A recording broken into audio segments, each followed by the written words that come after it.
there's some people that say, oh yeah, Gary Johnson, man, I'm from New Mexico. He was awesome.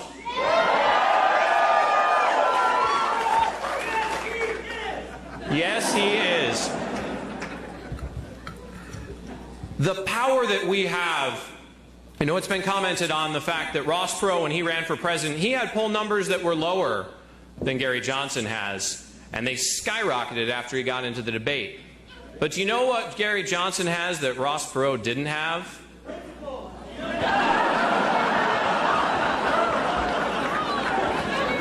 The combined power of all of you.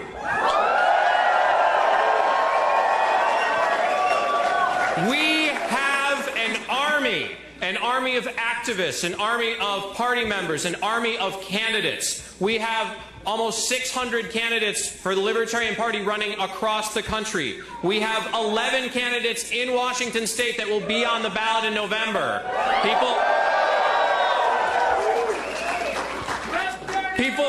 People like Michael Scott in the 10th District, Joshua Trumbull for Attorney General, Stephanie Hart-Viscovich for State Rep in the 46th District, Michelle Darnell for State Rep in the 48th District, and many, many more. And that doesn't even count all the candidates who ran before Top 2 dinged them out. That is what we call in politics coattails. Coattails are supposed to be where a presidential candidate builds up the bottom. But coattails are also where the bottom builds up the top. When people go into that ballot booth and they say Libertarian, Libertarian, Libertarian, and at the top of it, the most qualified candidate for president this country has ever seen, Gary Johnson, Libertarian.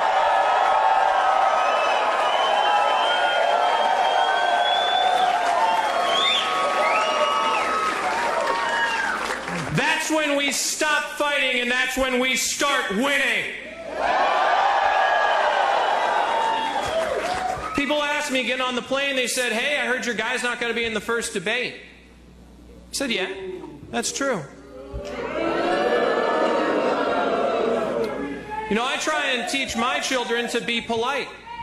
So I wrote a thank you note before I came here. Who saw my thank you note? For those who haven't, you should check it out. I wrote a thank you note to Mike McCurry and Frank Fahrenkopf, who are the co-chairs of the Commission on Presidential Debates. And I said, thank you for ignoring the majority of Americans who want Gary Johnson on the debate stage. More Americans wanted Gary Johnson on that debate stage than voted for either the Republican or Democratic nominee for president to win their primary. I said, thank you for ignoring those people, and thank you for putting the two most hated presidential candidates in American history in the same room so that I and every other American who's tired of the politics of fear can have the rare and exciting opportunity to turn them both off at once.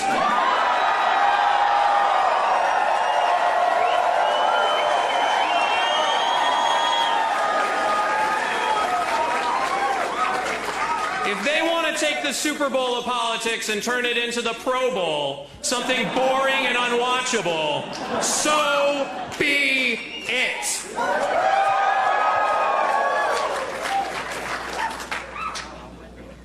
We're winning. We have an army, not just in this room, but out in that country. I got 0 negative comments about this button. No one keys my car. No one flips me off.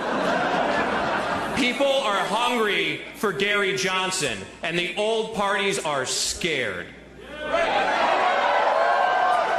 So when you go out there on the 26th, and you don't watch the television because you have an opportunity to turn them both off, and you go out and you door knock your neighborhood, or you get on the phone and you call your mom, or you call your grandma, or your friend from college, and you say, you know what?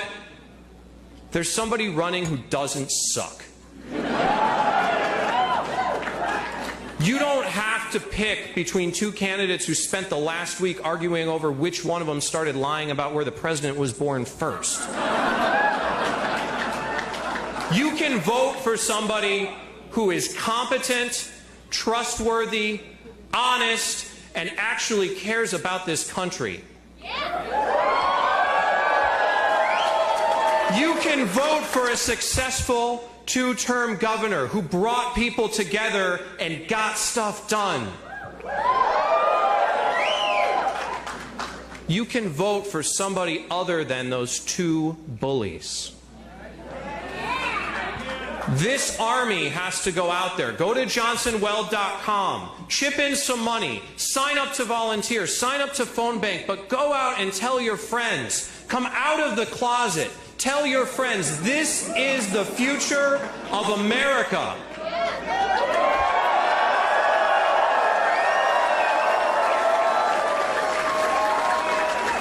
Ask them why their candidates are scared of our candidate.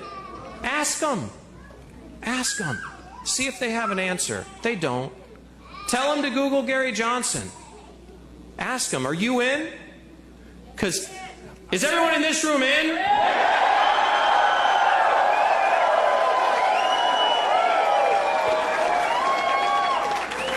Because by God, I'm in. I'm in for the next president of these United States, Governor Gary Johnson.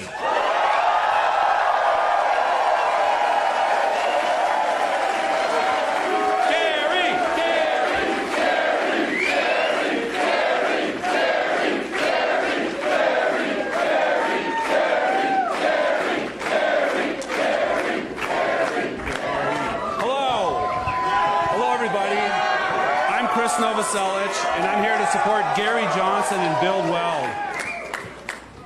And I'm an independent voter, and so I'm speaking to people in this room, but also in the press out there in Washington State. Okay? I'm an independent voter, and I'm speaking to not only you great people in this room, but the rest of the people in Washington State through the media. Okay? And I am not casting a protest vote on November 8th.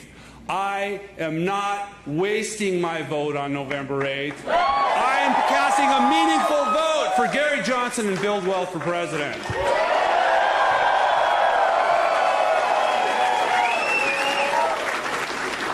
A wasted vote is voting for the major parties, and I'll tell you why. Because in the United States, there is no individual right to vote for president. The states vote for president. It's in the Constitution. Washington State gets 12 electors. On November 8th, for better or worse, woohoo, and they need to be Johnson Weld electors. So the rules are, whoever gets the most votes on November 8th gets all 12 electors.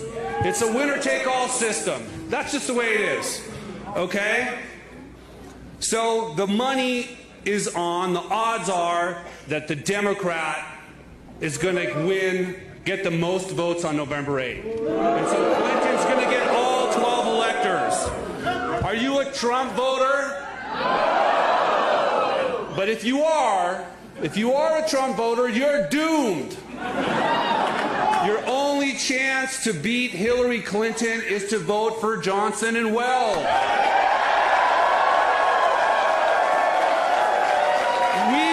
Johnson and Weld into second place. We let Trump go because he's losing Washington State. We get Johnson Weld into second place, then we start peeling off Clinton voters. That's how it's going to work. That's how you don't waste your vote. You're wasting your vote voting major party. Don't do it. Your vote is precious. It's all your vote. Be kind to yourself. You deserve to be good to yourself. That's my inspirational moment. Vote Johnson Weld. I'm an independent voter. God bless libertarians. God bless everybody who's voting for Johnson Weld. I've spoken enough here. We're going to keep the show on the road. So I'd like to introduce somebody, another great campaign supporter, Drew Carey.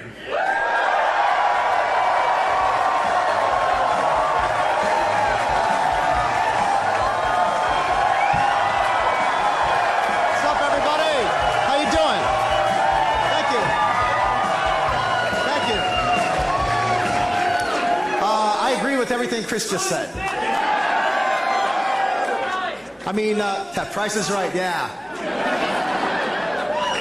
Thank you. I agree with everything he said. It's not this idea that you are wasting. I can't stand it when somebody says, "Oh, protest vote. You're wasting your vote unless you vote for the winner." It's stupid. It's like if Burger King and McDonald's got mad because you were going to Wendy's, or that you were buying pizza instead of their lousy burgers, or you're eating a healthy. What it is really is you're eating a healthy home-cooked meal that's good for you instead of that junk. That's what it is. And it hurts their bottom line. This idea that Gary can't get into the debate because of this stupid 15% rule irks me so badly, especially when the Democrats and the Republicans are in charge of who gets in the debate. Who do we have here? We have a woman who lies for power. And we have a guy... And then we have this guy who scares the hell out of me, who lies just to lie, and when he's not lying, he's lying. With every breath he takes. And I don't know if you know this, I have an 11-year-old boy at home, and in just 7 years, he'll be old enough to be in the Army or the Marine Corps or whatever. And no more war. No more war. Exactly. I'm done with it. It really hits home when you have a kid.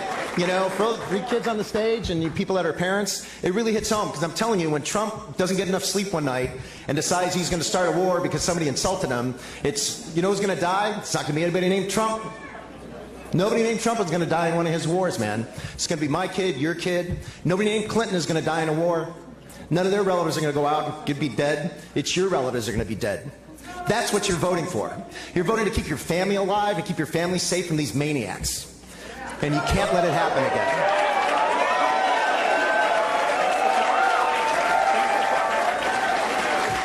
And I honestly, even if Gary doesn't win, and however he finishes, there's a Libertarian Party behind him, and the next 4 years there's going to be another Libertarian candidate, maybe Gary Johnson again, who's going to get more votes. And after that, there's going to be another candidate who's going to get more votes. It doesn't stop here. This isn't like a Ross Perot thing or something where it's just a one-off. This is a whole libertarian movement that's coming alive right now.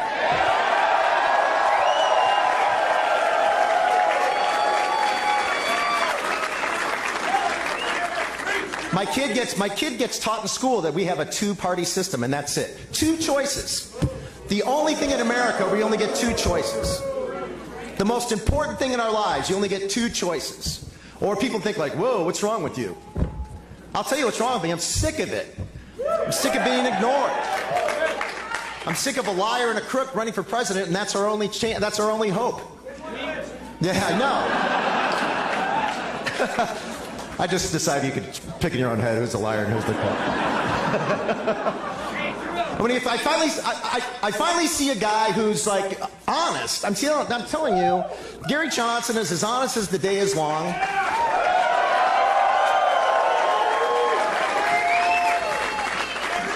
You can tell when you meet him. You can tell when he speaks. Nobody can be on camera that much and without you thinking like something's wrong with this guy.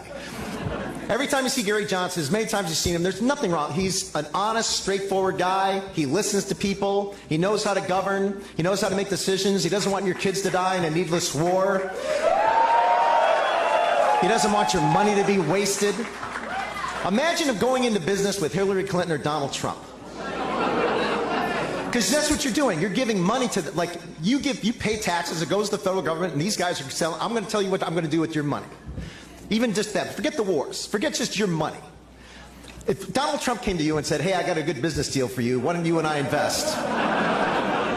After everything you know about him, how he treats people and everybody who invested in his companies, you would run the other way. You wouldn't open a lemonade stand with this dude. And the same thing with Hillary Clinton. You think, well, I'm going to get screwed somehow in this deal. And you would, but Gary Johnson, I give money to Gary Johnson because I know that he's going to do something good with it.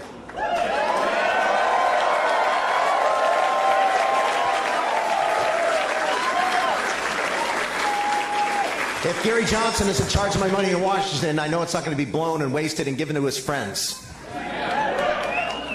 Other people are going to have a chance. So go to johnsonwealth.com, volunteer, donate, give whatever you can, and don't forget to vote your conscience come election time, because that's the only way this will work.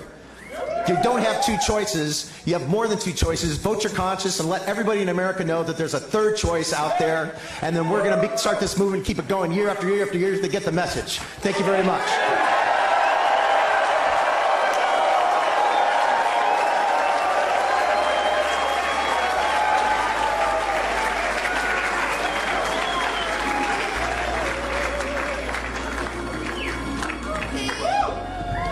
Seattle! I am Leslie Marshall. I'm married to Bill Weld, and I'm really excited to be here today. I'm really excited to see you here today. You know why? Gary Johnson is going to win. He's going to win, and you guys are going to make it happen. But I first also have to say, you know, there's a lot in life that's unfair. It's really unfair that Gary is not in the debates. It's really unfair to have to speak after Nicholas and Chris and Drew. This is not fair, but here we go. I just want to talk a little bit about, first, hasn't this been the strangest, weirdest, most befuddling, upsetting election year in history? Crazy, completely crazy. I mean, the tone has just been surreal in its ugliness, you know, accusatory and mean and divisive and bombastic and loud and everything bad. And the candidates are no prettier. I mean, on one side, we've got the same old machine. Its systems are so clogged and so compromised, it actually looks like it could fail legal inspection. You know, and the candidate representing it has 25 years career government, which has basically allowed her to fine-tune the fine art of being furtive. You know, it's not a great skill. And on the other side, we have this terrifying blowfish who just kind of who came out of somewhere, landed at our feet, a terrifying demagogue who has no experience in politics, no respect for the facts, no respect for truth, no sanity, no understanding of the basic equality and dignity that should come with basic human rights. So it's just it's been a terrifying year. And, you know, in the beginning, we all remember back in the beginning when it was like we were all sitting and watching some silly reality show. You know, America does have leaders. You know, there are 450 of them in the competition. And at first it was sort of entertaining, maybe, you know, did he or she really say that? I mean, about the other person? And then, you know, as the field narrowed, it got to be pretty alarming. And we said, wait a minute, are these really the final two nominees? These are the alleged finest leaders we can find in this country. It's just crazy. And then it got to be dismay as now we're looking right down the final chute here. Time is running out, and this is not entertaining, this is not funny, this is scary, seriously scary. This is a critical moment, not just in the election, but in our country's history. And here we are. It's coming right up at us. And, you know, all of a sudden you say, wait a minute, this is not some silly reality show. I'm in an episode of Survivor, and I'm being asked to either eat a bowl of fire ants or play Russian roulette with a monkey. You know, what am I going to do? Obviously, one is much more dangerous than the other, but they're both really scary, and I can't change the channel. Well, there's good news. Vote for Gary. You can change the channel. You can change the channel. That's why we're here today. And you don't have to watch a bad reality show. You get to have a real life. And you can change the channel, but you can't, you know, you can't pick up the remote and do it with a click. You got to actually do some work here. You have to listen carefully, and you have to think for yourself. I mean, now more than ever, it's really important for every single person in this room to go out and think for themselves and to encourage everybody that you know to think for yourself and act independently. And you can start by reminding yourselves and reminding other people that there's no law in the Constitution that says the president must come forth from one of the two top major parties. There's no law whatsoever. there's no guarantee that political party what it needs. So we have to pull together here and think for ourselves and vote for ourselves. And I think when you start to listen to Gary and Bill, or you already have, they're not contrast gainers against two horrible choices. They would be a fantastic ticket in any election year. You know, fantastic. You know, for starters, they can do it. They're capable, they're experienced. They were both two-term Republican governors in blue states, which means they both already understand very well the art of compromise. You know, you can't always get everything you want, but if you give a little and you listen, you can get enough, you can get what you need to move forward. And that's what you're going to see if they get in the White House. They'll do that. They have more executive experience than any other candidate that's up there. They have more executive experience than most candidates that have ever run.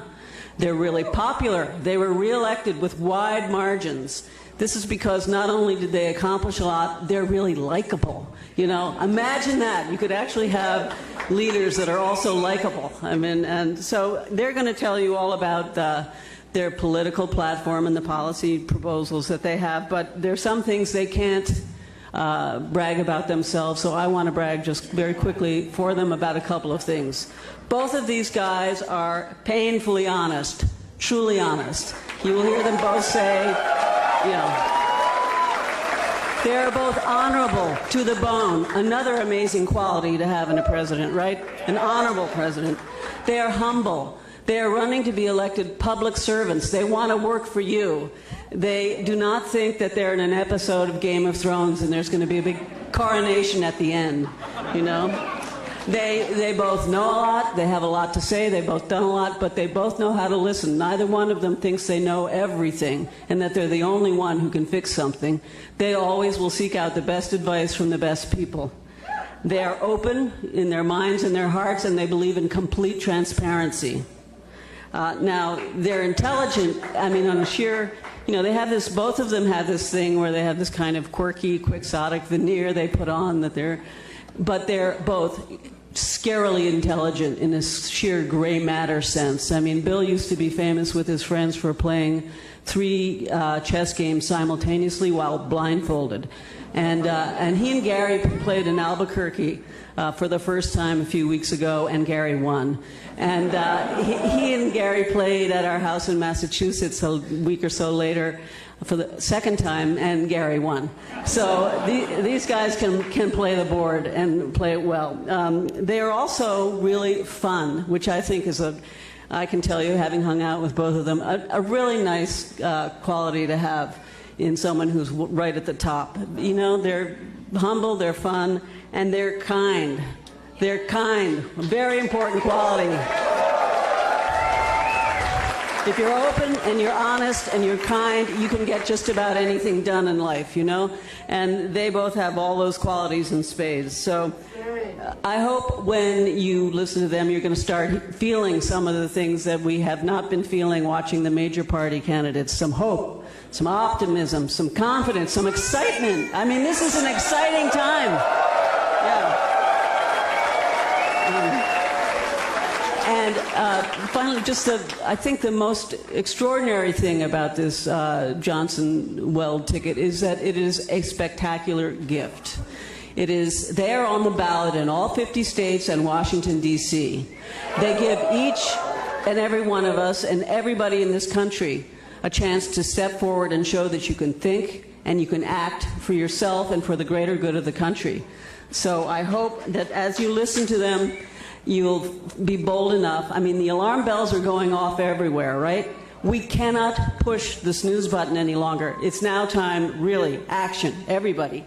So I hope you'll be bold enough to vote for experienced, capable, honest, honorable leaders. We've got 2 of them on 1 ticket. It's amazing. So now...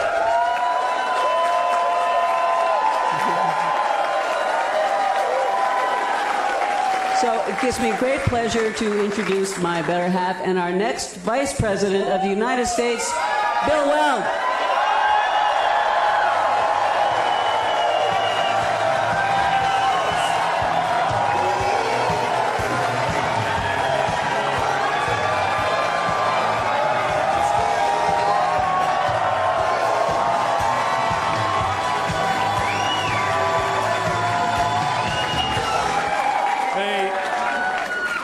so much, everybody. I'm just so delighted to be up here and wearing this jersey. It's not just that I'm a Pete Carroll fan, although I am a Pete Carroll fan. It's not just that I'm a Russell Wilson fan, although I am a Russell Wilson fan. Go Russell on Sunday. The reason I love wearing this jersey up here is that you are our 12th man!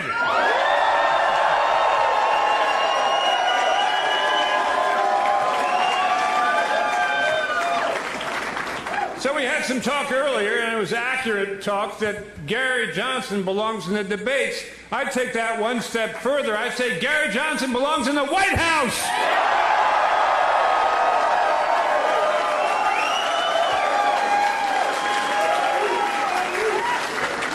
So Gary and I have certain advantages in this election. Number one, we are a true team. We've known each other for 20 years. We absolutely click. My second term as governor overlapped with his first term as governor. We knew each other then. We were kind of a mutual admiration society back then. We knew that each other were fiscal conservatives. Each of us was rated the most fiscally conservative governor, smaller government, in the United States in the 1990s, in different years.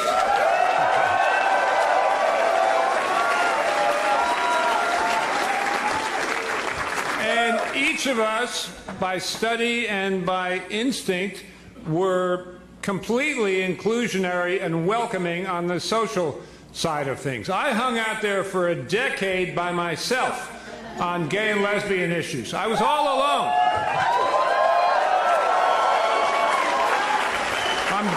I'm glad to say that I appointed as a judge the woman who wrote the opinion holding that marriage equality for gays and lesbians is constitutionally required. That became the basis of the Supreme Court decision, which is now the law of the land, and that's something we did.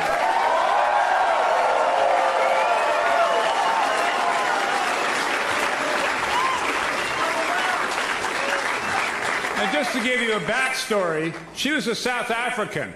She came to the U.S. I appointed her because I knew she had been head of the National Union of Students in South Africa and had been expelled from the country by the apartheid government, which I thought was a pretty good badge of honor. I figured this person has some sand and some grit, and I appointed her to the Supreme Court of Massachusetts.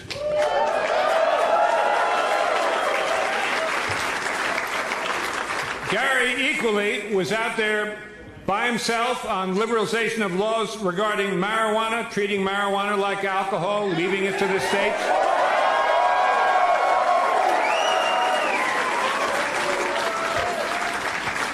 And both of us were outcasts for those positions during much of the decade that we held them almost by ourselves, but we didn't care because we were libertarians at heart since the time we were in our 20s. I can remember reading Friedrich Hayek, The Road to Serfdom, The Constitution of Liberty, when I was still in law school, saying this makes a certain amount of sense. So, as Leslie was indicating, this is not our first rodeo. And so an advantage we have is that nobody can deny that we changed our states. Each of us was governor for 2 terms. Each of us succeeded a Democratic governor in a Democratic state and shoved the state markedly to the right on size of government, fiscal policy, amount of taxes, size of the budget, and changed the economy of the state. And in both cases, the economic impact of those changes was hugely positive. When I took over in Massachusetts, we had the highest unemployment rate of any of the then 11 industrialized states. And at the end of my first term, as a result of cutting spending, cutting taxes, and cutting government, we had the lowest unemployment rate in the country.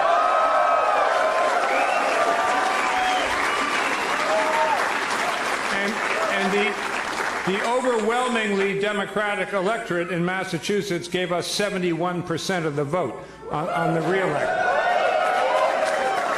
So the point there is that voters really appreciate good stewardship of taxpayer dollars. And one of my mottos when I was in office was there's no such thing as government money. There's only taxpayers' money.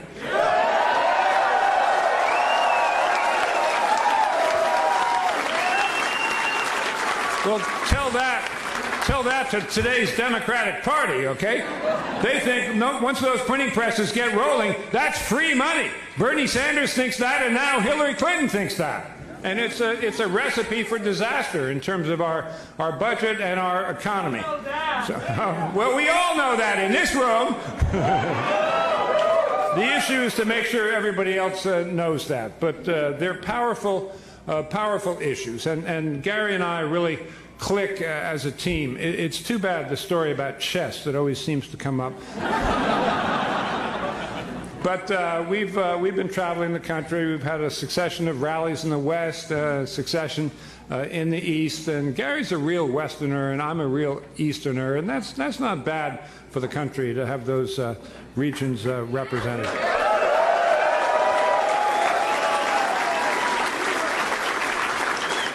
So the polling data shows that about 60% of the people in the United States, if they're asked, what do you think? They self-identify as, oh yeah, no, I'm fiscally responsible, and I'm socially inclusive. I'm not one of these people who wants to, set group against group and set everybody's teeth on edge and take off against minority groups of one kind or another. I basically say, live and let live. It's not that we want to impose a, say, pro-choice position on abortion on everybody. No. You have your position, that's great. You live your position, and as long as you're not, trying to foist it on somebody else, that's great. And that's maximizing freedom and liberty for everybody.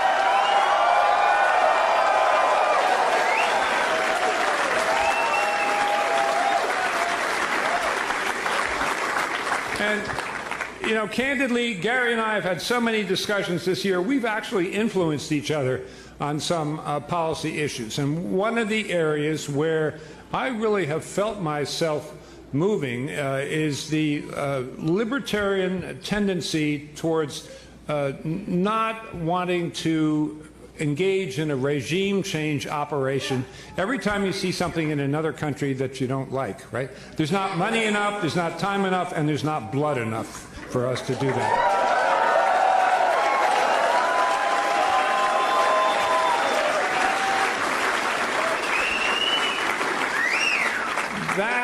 That is becoming the consensus view in American foreign policy circles. 5 years ago, people would have said, oh, that means you're isolationist. No longer. Not after Libya, not after Syria, both of which Mrs. Clinton was a chief architect of, by the way. And Gary, I'm going to get to Mr. Trump, trust me. But, Gary has pointed out with understated eloquence that wars have unintended consequences. They can be economic, they can be moral. I happen to travel the world a lot, both on business and because I'm a member of some international organizations, and I can tell you, after the Iraq invasion of 2003, the United States paid a moral cost as well as an economic cost. And after the Syrian and Libyan arming of the rebels, we paid the ultimate cost and unintended consequences in that the rebels lost and all the arms that we'd sent to the rebels wound up in the hands of ISIS. So you got to be careful what you wish for, and I think the Gary Johnson point of view there is now mainstream thinking, and he kind of, again, he moved the whole center of gravity of consensus thinking in the direction of restraint. And most foreign policy advocates in the United States today would say the neocons are in full retreat. The advocates of restraint have the upper hand there, and I give Gary Johnson a lot of credit for that personally.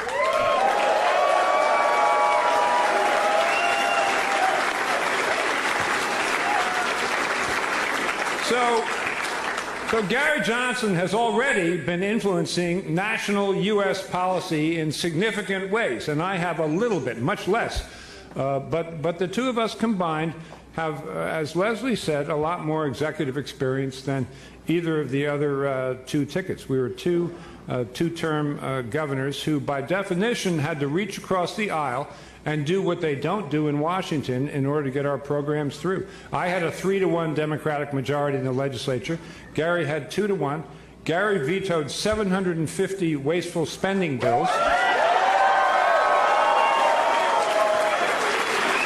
He was overridden in that 2-to-1 Democrat legislature a grand total of twice, dos veces, okay, out of 750. That's pretty impressive. So we've been there, done that, and I sometimes like to say that hope is a wonderful thing, but hope is not a plan. And, you know, Gary and I have balanced those budgets. We would take over the U.S. budget and file a balanced budget within 100 days of taking office, and we know how to do that.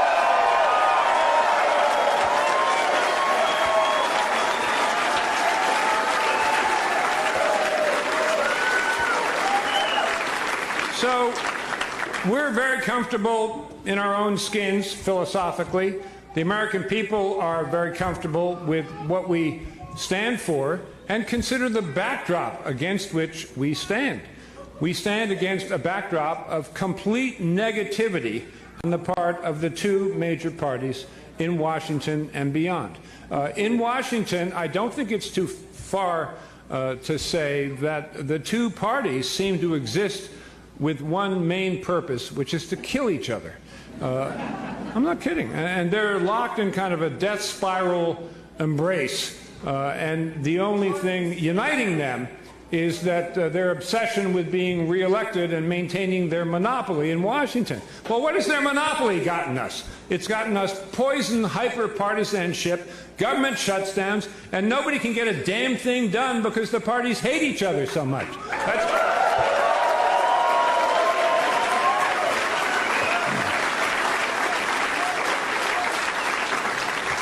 So Gary and I have both run railroads, so to speak, and that's no way to run a railroad. But it's how they do it in Washington, D.C. In Washington, when they look at the budget, they say, if we don't have the same appropriation as last year, plus 5%, that's a cut. Okay? That's only Washington speak. So Gary and I know enough to know that you have to look at each account. If it was, say, a preventive health care account that resulted in wonderful outcomes, you multiply that appropriation by 6.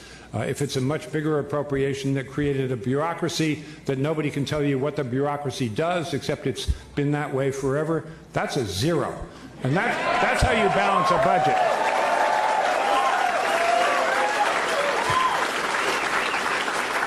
And that's how you get smaller government. And the advantage Gary and I had was that the job of governor was the first elective job either of us had, so we didn't know that there were sacred cows in the budget.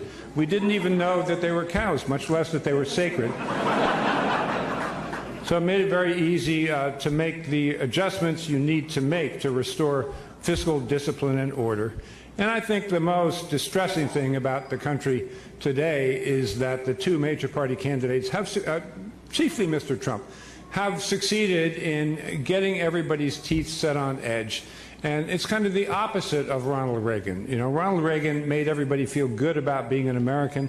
Donald Trump seems to have wanted to go out and make everybody feel bad about being an American. Because somebody else is doing better, you got screwed, this group is stepping in line ahead of you, you should have envy, you should have resentment, you should even have hatred. Build a wall. Yeah, build the wall. What a great idea. Round up and deport 11 million undocumented workers in the middle of the night. I'm just kidding. They're the two worst foreign policy ideas I've ever heard.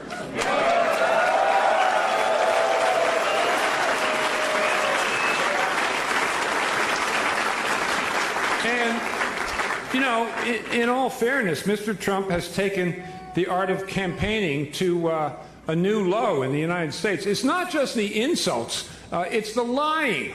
Look at yesterday. He says, oh, okay, I'm here, I'm the guy in the white knight, I'm here to announce that President Obama was born in the United States, despite my 5-year campaign to suggest and imply and smirk otherwise. He says, I also want to tell you that this whole birther attack on President Obama was started by Hillary Clinton in her 2008 campaign. Okay, well, that's nothing but an outright lie, okay? It's an outright lie from Donald Trump.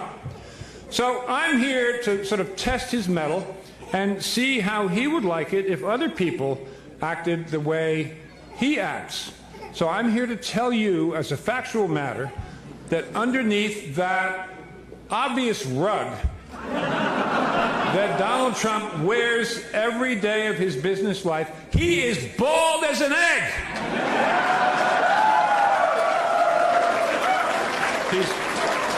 He's bald as an egg, and I'm just so sorry to say it,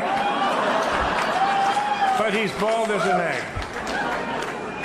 And he claims to weigh 237 pounds. I'm here to tell you he weighs 267 pounds. Okay? That is obese. That's Donald Trump. He's obese. He weighs 267 pounds. Okay?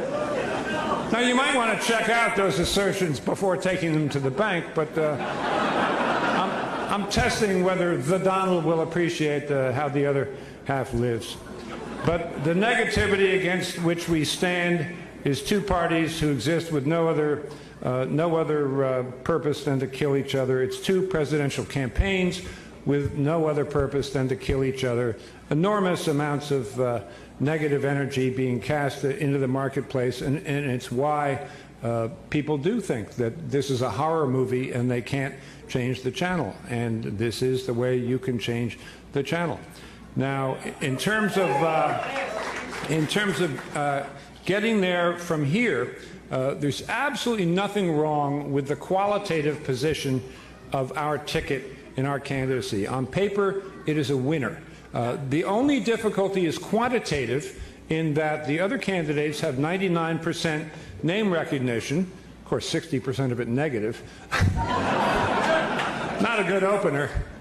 But so we have like 35% recognizable name recognition. So what we have to do is double that. And Gary most recently has been polling at 13% in the polls with 30% name recognition. So if we get that up to 60 in the course of the next 5 weeks, when people will be focusing, including the national media, with laser-like intensity on this election, you know, if you apply the same percentages, that should put us up 25–30%, at which point the election gets really interesting. And if we go in...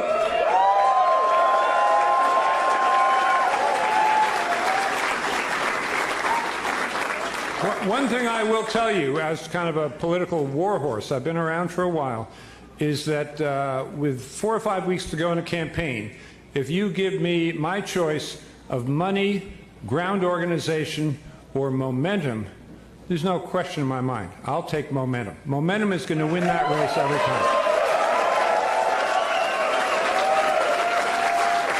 And if Gary and I are sitting at, let's be pessimistic, 25% as we're going into the second week of October, and we were 3 months ago at 5%, which we were, and the other two campaigns are at, let's say, if we're at 25, they have to be at 35 and 35. And 3 months ago, they were at 45. So they're going down. We're coming up at a sharper...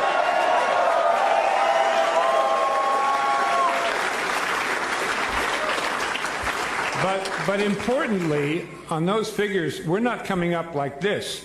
We're coming up at a sharper trajectory than they are going down by, which is yet another reason why we're going to catch them in the last week or 10 days of the election. And I've experienced this in both directions. I've won and lost elections in the last 10 days because of momentum. So for once, I'm the voice of experience speaking. So that's how I see this thing playing out.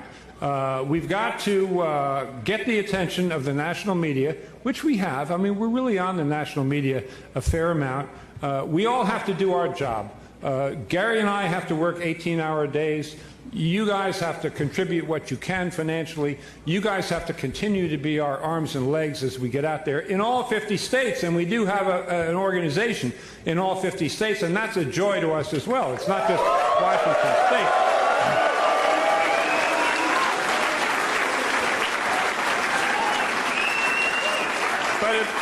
If everybody does their job, we're going to address that quantitative issue. We are reaching 50 million people when we push our stuff out on social media now. A week ago, that was 32 million people, or 10 days ago. A couple of weeks before that, it was 20 million people. So that's growing geometrically as well. When we cut these enjoyable little video ads, They break records every time for how many people watch them. The Lincoln ad, which was done by a super PAC, not by us, has broken all records for web videos. It broke the record set by Donald Trump. His video had been out for 7 months. Ours broke the record in 15 days.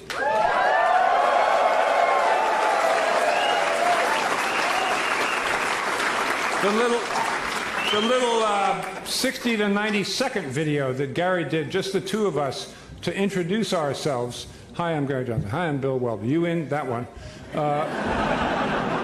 It took us about 5 minutes to record it. It lasts about 70 seconds, and it was seen in the first 2 weeks by 18 million people. Okay?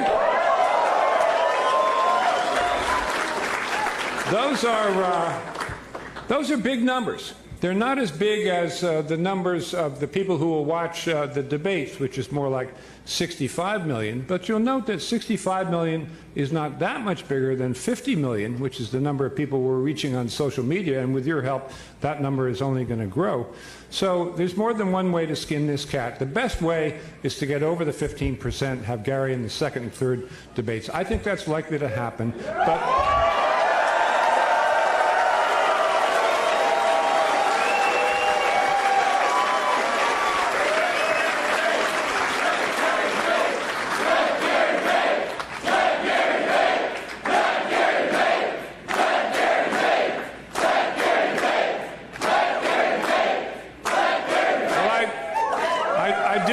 for the reasons stated. I think that's not the only way to get the name recognition up there, which is going to produce a victory, but it's certainly the easiest way. I don't know. Gary and I don't really like to do things the easiest way. I asked him, how'd you climb Everest with a broken leg? He said, I just put one foot in front of the other. And that's the man I love. I don't just like this guy. I love this guy. And that answer...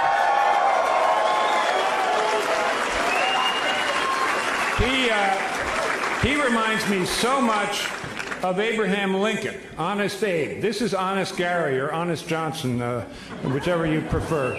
But somebody asked Lincoln, Lincoln was tall, 6'4", how long should a man's legs be? Expecting him to say, oh, I'm really tall, they should be as long as mine. Lincoln said, long enough to reach the ground. It's just like Gary saying, I got to the top of Everest on a broken leg by putting one foot in front of the other. He breaks things down into their fundamental and true constituent parts, and it's one of many, many reasons that I love the next president of the United States, Gary Johnson!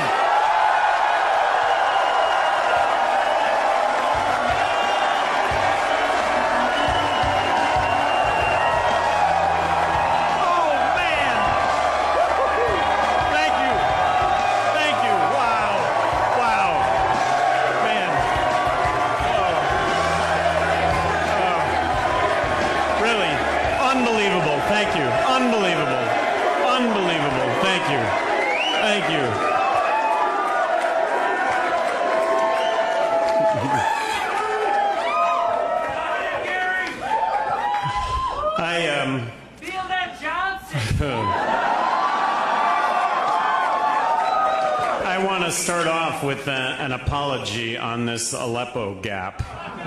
No, I do. So many of us care about these issues, and I care about these issues. And I care about these issues because I don't want our men and service women maimed or killed or dying and coming back with maladies that all of us care about. I mean, this is you and I as citizens of the United States, and let's stop with these military interventions. Let's stop supporting regime change in this country.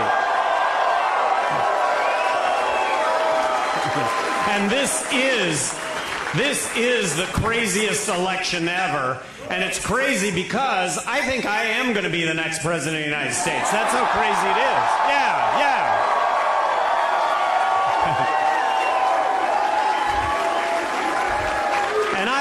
Just like Bill Weld as my running mate, I love the fact that Bill Weld is my running mate. Brainy Bill, all right? Beyond my wildest dreams, Bill Weld is my running mate. He was a role model for me when I was governor of New Mexico. We interacted with one another. Let me refresh some memories here, and that was that Bill was nominated by Bill Clinton to be ambassador to Mexico in 1997. Jesse Helms blocked that nomination because Bill was pro-choice, pro-gay rights, and pro-medical marijuana in 1997. So both Bill Weld and myself, we were not wallflowers as governors of our respective states. I've always said that if you tell the truth, you don't have to remember anything. It's really an easy way to live your life. And I think that the one unforgivable in life is hypocrisy. Saying one thing and doing another. Bill Weld and I are not hypocrites.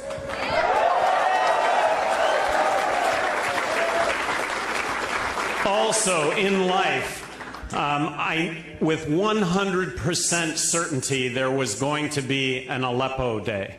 With 100% certainty, there will be another Aleppo Day. It's how we deal with failure that ultimately determines success.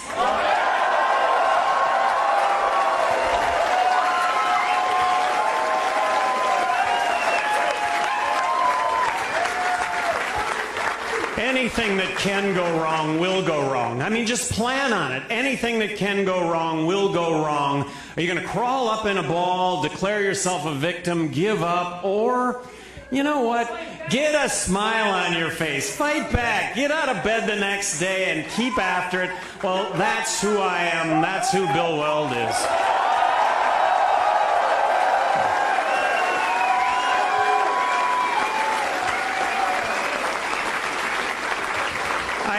I have some advice for everybody here in this room today, and the advice is actually worth what you're paying for it, which was nothing. But my advice is that take whatever it is you know, take whatever it is that you do and apply it entrepreneurially. There'll never be a bigger reward, never.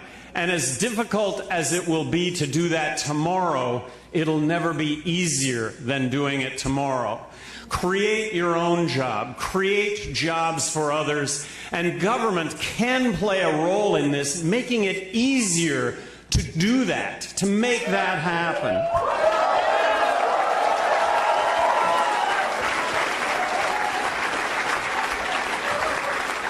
I really believe, and we're just seeing the tip of the iceberg, I really do believe that the model of the future is the sharing economy. It's Uber, it's Airbnb.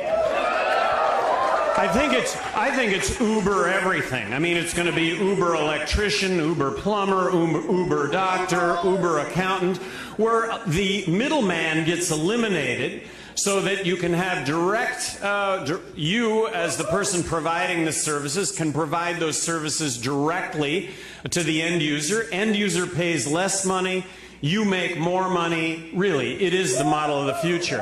And the world...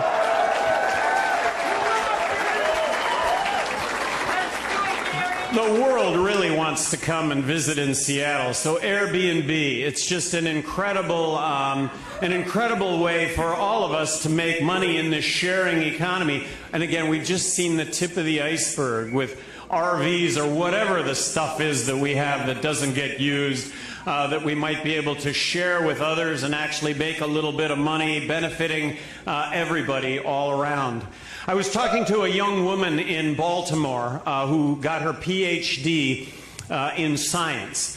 And she said, I have these horrible student debts, she said, but I figured out a way to pay back these student debts, and it was Airbnb.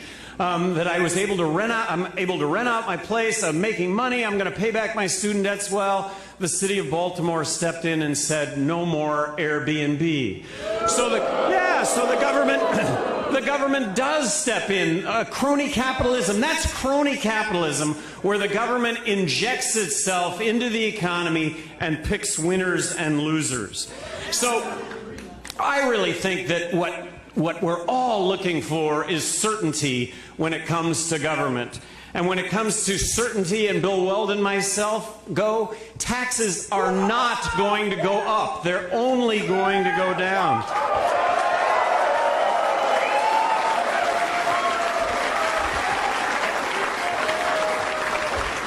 regulations. Look, there's common sense regulations. There are.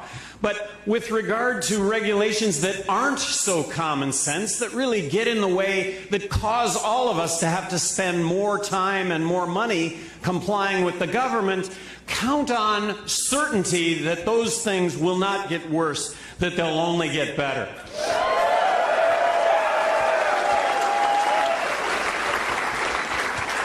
And there are three scenarios in this upcoming election. The three scenarios are: we elect Trump, we elect Clinton.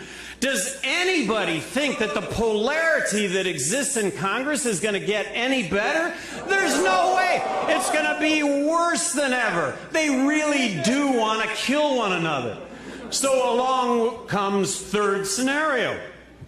Big 6-lane highway down the middle. Bill Weld, Gary Johnson, libertarians, fiscally conservative, socially inclusive, questioning our military interventions, our support of regime change, free market guys, hiring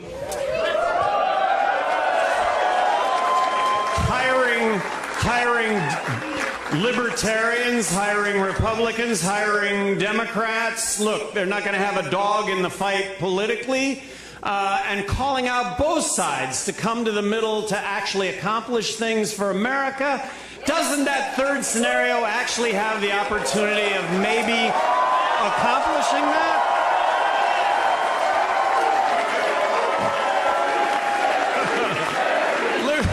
Oh, you honor me. You honor me. Really.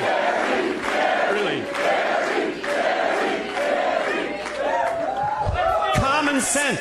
Common sense, libertarians, common sense. Keep government out of my bedroom, keep government out of my pocketbook.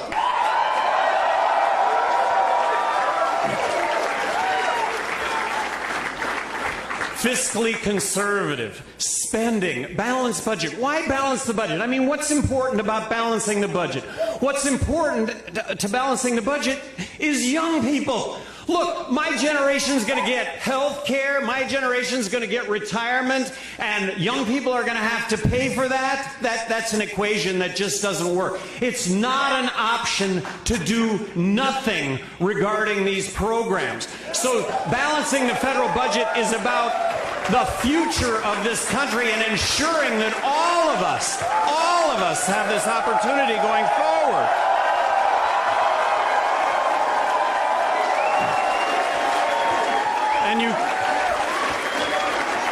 And you cannot balance the budget unless you're going to address the entitlements, Medicaid and Medicare. And to address Medicaid and Medicare, look, there has to be reform. And can there be reform, and can there still be a health care safety net? Absolutely, but to not do it is to say that future generations are not going to have this. It's not an option to do nothing. And then with regard to Social Security, I mean, there are some very practical steps that can be taken that can ensure Social Security will be around, because 2030, it's insolvent. I mean, this whole system is headed to bankruptcy. So Social Security, raising the retirement age, you could have a very fair means testing. These are things that, practically speaking, are small steps, but it's steps that will ensure that these programs will be around. Immigration. We should be embracing immigration. We are a country of immigrants.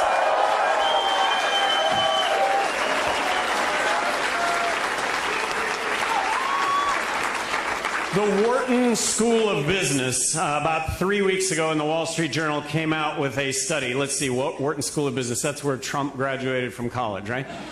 So Wharton School of Business did an analysis of restricting immigration, which would have a negative impact on our economy, allowing for an increase in high-skilled immigrants to come into this country.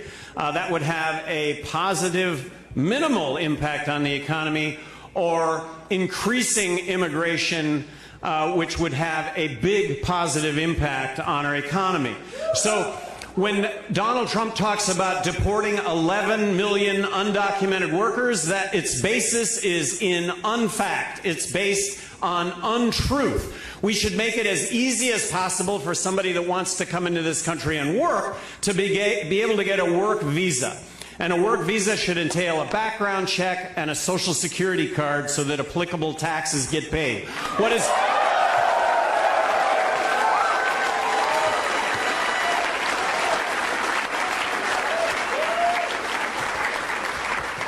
What is not being said is because government has quotas in place, it's impossible to get a work visa. So it's impossible to get a work visa, and yet jobs exist just over the border that U.S. citizens don't want. Well, you or I would be doing the same things to take care of our families.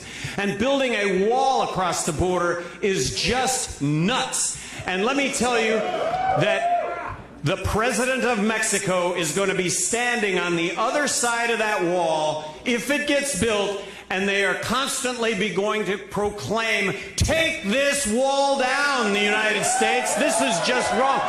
Reminiscent of the Berlin Wall. And guess what? The Mexican president is going to be on the right side of history, and if we ever build that wall, at some point we're going to have to tear it down because of what it represents.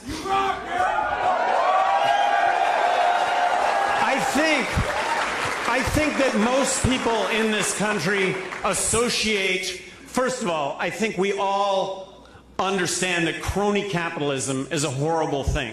Crony capitalism is when government interjects itself into the economy, where government picks winners and losers.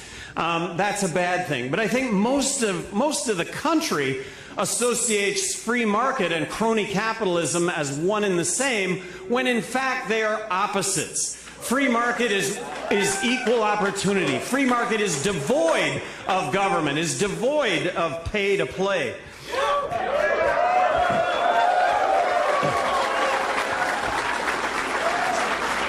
I believe in term limits. I really think that term limits,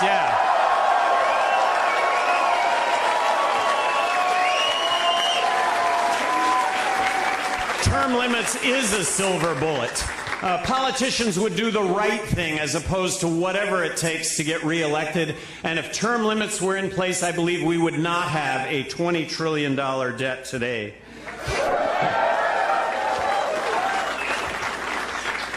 Healthcare, free markets. I mean, what is the solution to healthcare in this country? Well, it would be a free market approach to healthcare. And by the way, healthcare in this country is as far removed from free market as it possibly can be. My insurance premiums have quadrupled. I have not seen a doctor now for 2 days because I had to see a doctor to get a physical to actually go up against what else I'm running against right now. But prior to that, it had been about 2.5 years since I've been to a doctor. But look, in a free market approach to health care, we would not have insurance to cover ourselves for ongoing medical need. We would have insurance to cover ourselves for catastrophic injury and illness, and we would pay as you go in a system that would be very competitive and that I'm going to guess would cost about 1/5 of what it currently costs. In a free market approach to healthcare, you'd have advertised pricing, you'd have advertised outcomes. Right now, when we go to the doctor, we have no idea what it's going to cost. The person at the desk has no idea what you're going to get charged. And when you get the bill, you know that nobody's going to pay what's on the bill. So if we had a genuine free market approach to healthcare, we would have stitches are us. We'd have gallbladders are us. We would.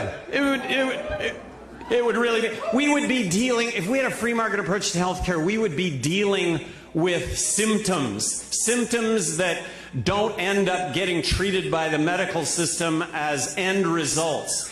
That, you know what, you've got gas. Well, you've got gas for a reason. You're eating the wrong food. You should look at the food that you're eating. But what we do is we mask the systems, the symptoms, and then we end up with an end result that ends up to be catastrophic. Exercise, diet, Eastern medicine that that affords so much relief and is really. This is what would happen though if we had a free market approach to health care. Education. as governor of New Mexico, I was more outspoken than any governor in the country regarding school choice, believing that we need to bring competition to public education. To me, unleashing 1 million educational entrepreneurs on the system would create so much opportunity, would create so much innovation that we would just be taken aback by it. So when it comes to education, 50 states should engage in this competition over best practice, and there would be best practice. There would be fabulous success that would get emulated by other states. So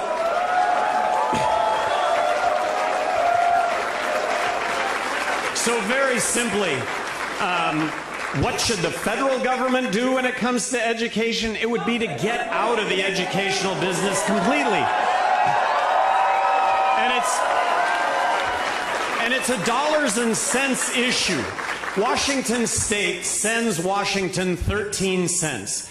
And then Washington State gets back 11 cents. How does that work? That's that bureaucratic wash and dry cycle in Washington that somehow they've taken away 2 cents. And then they give Washington State 11 cents, and then they tell Washington potentially just plain eliminate housing and urban development. That is, anybody know what they do? Well, of course not, because they really don't do anything. Homeland Security, what is that all about? I mean,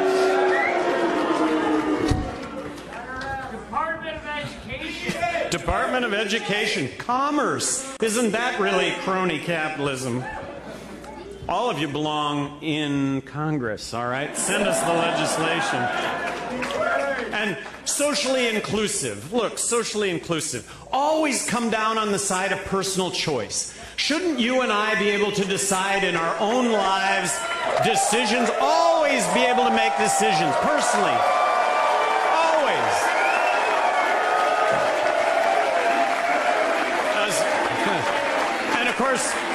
And of course, personal choice, as long as those personal choices don't put other people in harm's way, but always come down on the side of personal choice.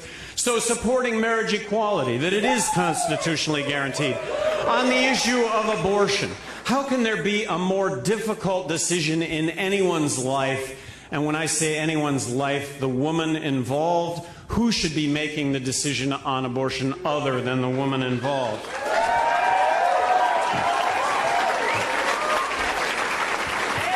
Washington State, you rock. You legalized marijuana. Yes, thank you. Yes.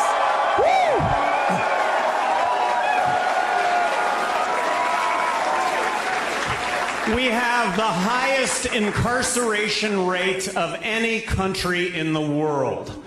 And I refuse to believe that we are any less law-abiding in this country than any other country. There are tens of millions of Americans who are convicted felons that, but for our drug laws, would otherwise be tax-paying, law-abiding citizens. Let's bring an end to the war on drugs.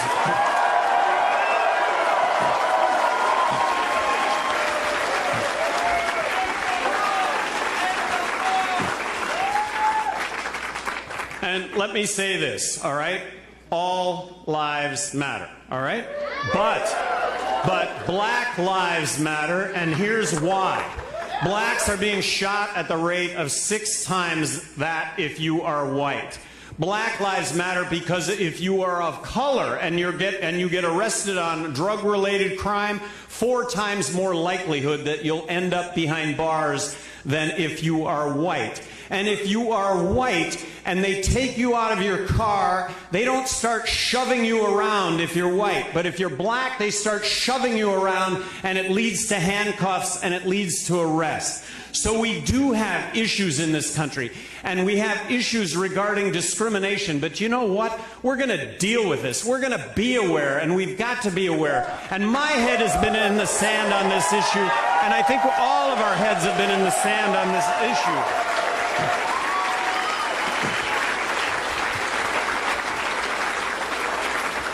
Bill Weld and myself absolutely support the Second Amendment.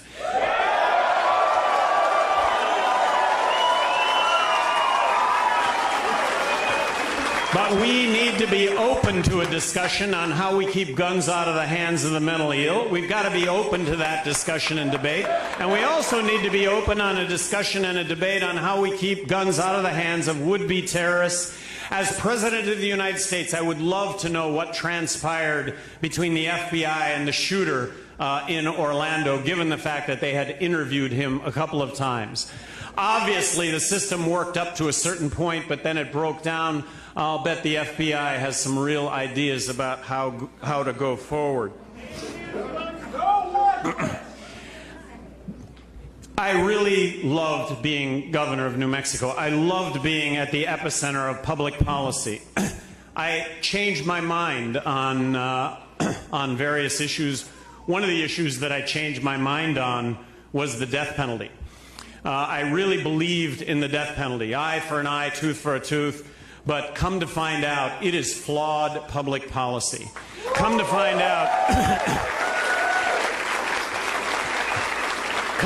out, there may be a 4% error rate in the death penalty. I don't want to put one innocent person to death to punish 999 that are guilty, much less put 4 to death to punish 96 that are guilty. In the mid-90s, Governor Ryan of Illinois ordered a review of everyone on death row, 36 inmates. Over 20 of them were released because they were categorically proven to be innocent because of DNA testing.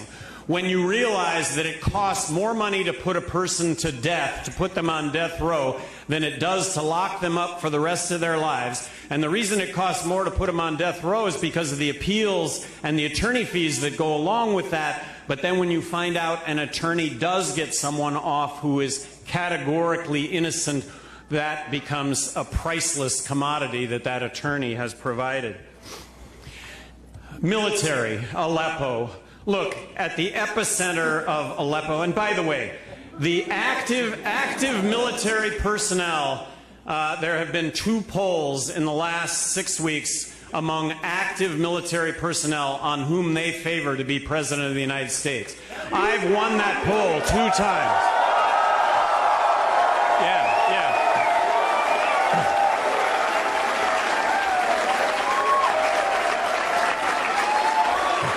I'd like to think it's based on what I've been saying, which is stop the support of regime change.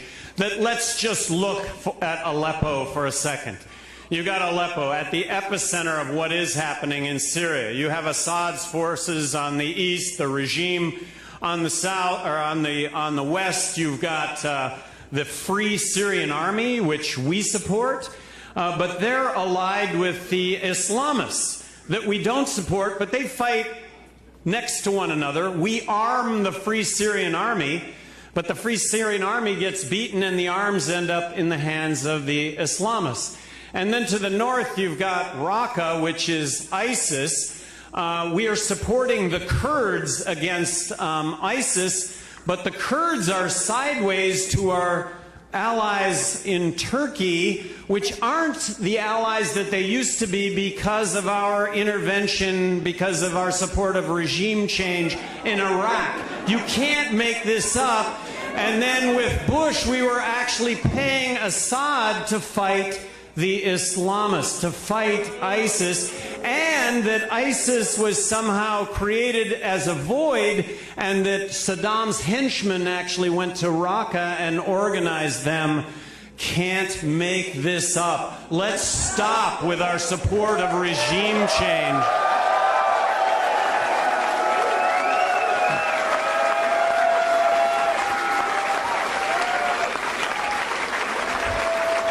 When we are attacked, we should attack back.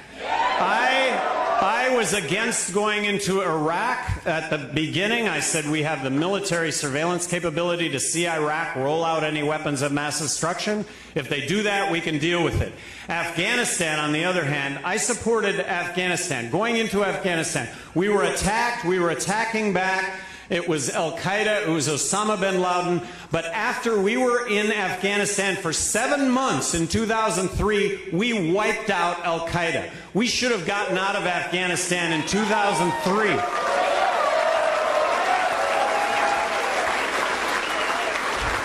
and we should get out of Afghanistan tomorrow.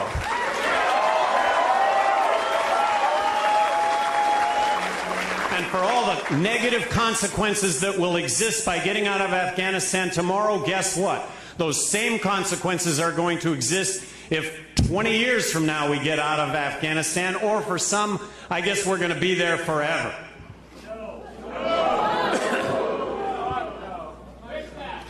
I'm going to make a pledge getting elected President of the United States. I'm going to be the most frugal president that you have ever elected.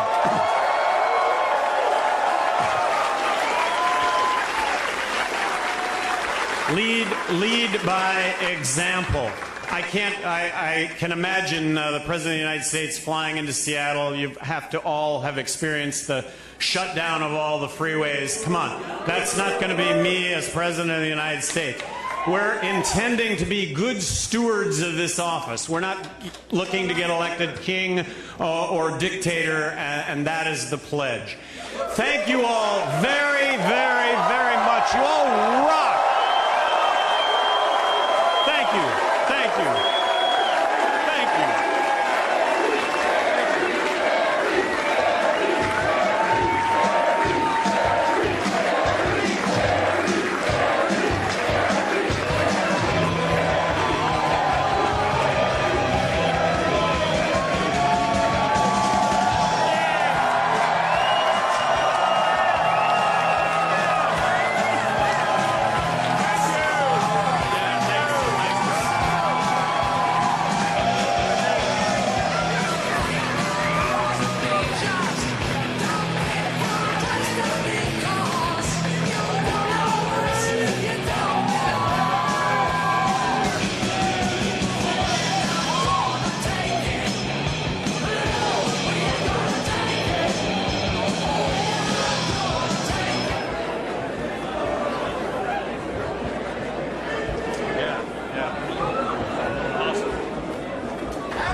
For the next President of the United States, Gary Johnson.